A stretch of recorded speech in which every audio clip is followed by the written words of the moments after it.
A jury has not yet reached a verdict after a full day of deliberations in the trial for the man accused of raping Brittany Higgins.Bruce Lehrmann is charged with sexual intercourse without consent. He has pleaded not guilty and has faced an almost 3-week-long trial in the ACT Supreme Court. Read more. Jury retires to consider verdict in Bruce Lehrmann trial. Higgins alleges Lehrmann raped her inside a ministerial office in Parliament House after the pair went out drinking with colleagues. Lehrmann denies any sexual interaction took place. Chief Justice Lucy McCallum provided detailed instructions to the jury before they began their deliberations on Wednesday afternoon.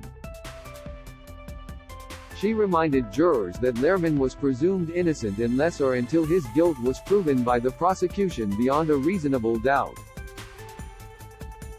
She told the jury it must act impartially, without emotion or prejudice, and give a true verdict according to the evidence presented in the courtroom in the past 3 weeks.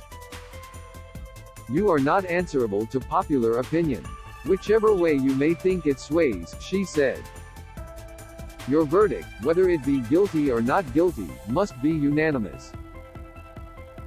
Read more. Former minister denies trying to interfere in Bruce Lehrmann trial. The Chief Justice summed up the prosecution and defense cases and said it was up to the jury to decide which evidence they did and did not accept. But she warned them not to invoke any stereotypes they may hold about an event or situation they have not experienced personally, saying there was no template for life. Be careful about speculation and preconception. Be careful not to make assumptions about how a person may behave in circumstances you have not experienced, she said. Lehrmann exercised his right to silence and did not enter the witness box during the trial. The jury was instead played his police interview. McCallum said his decision not to give evidence in court could not be used as an admission of guilt and did not strengthen the prosecution's case.